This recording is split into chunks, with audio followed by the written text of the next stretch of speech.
पाहत आहे दैनिक संध्याचं संध्या लाईव्ह। नमस्कार, मी गौरी। आपण पाहत आहात संध्या लाईव्ह। हजारो वर्षांपासूनची संस्कृती आणि इतिहास कवी लेखकांमुळे आजपर्यंत टिकून आहे। साहित्य समाजाचा आरसा आहे। रामायण, महाभारत आणि सिंधू संस्कृतीचा इतिहास कवींमुळे जिवंत आहे। अशा साहित्यिकांच्या पाठीशी सह्याद्रीसारखा मी उभा राहील, असं प्रतिपादन सार्वजनिक कुटुंब कल्याण आणि आरोग्य मंत्री तानाजी सावंत यांनी केलं आहे।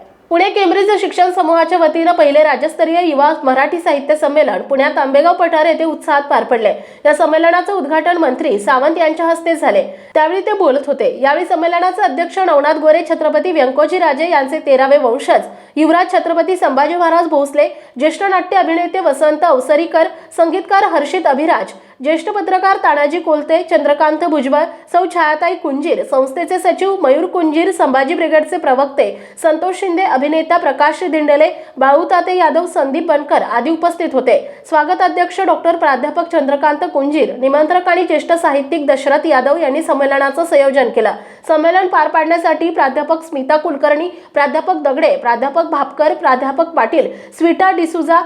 सावंत म्हणाले, मराठी साहित्य आणि माझा तसा फार संबंध नाही। मी अभियांत्रिकी क्षेत्रात काम केले। समाज संस्कृती टिकवून ठेवण्यासाठी साहित्यिकांनी मोठे योगदान दिले। ग्रामीण भागात साहित्य संमेलने भरवणाऱ्या साहित्य संस्था आणि साहित्यिकांच्या समस्या सोडवण्यासाठी प्रयत्न करेन। जयवंतराव शिक्षण संस्थेला लवकरच विद्यापीठाचा दर्जा मिळणार असून संस्थेचा उपग्रह लवकरच आकाशात झेपवणार आहे, असेही त्यांनी सांगितले। संमेलनाचे अध्यक्ष नवनाथ गोरे म्हणाले, साहित्य लेखनाला ग्रामीण भागात अनेक विषय आपणास वावरताना मिळतात। माझ्या फेसाटी कादंबरीला साहित्य अकादमीचा पुरस्कार मिळाला। माझा जगण्याचा संघर्ष म्हणजे फेसाटी आहे। या कादंबरीने मला नोकरी आणि प्रतिष्ठा मिळवून दिली। जत सारख्या दुष्काळी भागात माझं लहानपण गेलं। दारिद्र्य अनुभवत भविष्याचा वेध घेतला। स्वागताध्यक्ष डॉक्टर कुंजीर यांनी दरवर्षी युवा मराठी साहित्य संमेलन आयोजित करण्यात येईल असं सांगितलं। दशरथ यादव म्हणाले, राज्यात साहित्य लेखनाला मदत करण्याची धारणा सरकारमध्ये नाही। 16 वर्षे सतत साहित्य संमेलन घेणाऱ्या साहित्य संस्थांना शासन मदत करत नाही। ठराविक संस्थांना मदत केली जाते, हे सगळं बदलायला हवं। इतर साहित्य संमेलनाला सरकारने आर्थिक मदत करण्याची गरज आहे। ग्रामीण मातीचं वास्तव साहित्य येण्याची गरज असून खेड्याची संस्कृती साहित्यात उतरली पाहिजे। साहित्याची बीजे ग्रामीण भागात असे, फक्त ती रुजवण्यासाठी प्रतिभेचा आविष्कार हवा। माणसाच्या जगण्याला बळकटी देणारं सत्यावर आधारित मानवतावादी साहित्य निर्माण झालं तर समाज अधिक बलशाली होईल।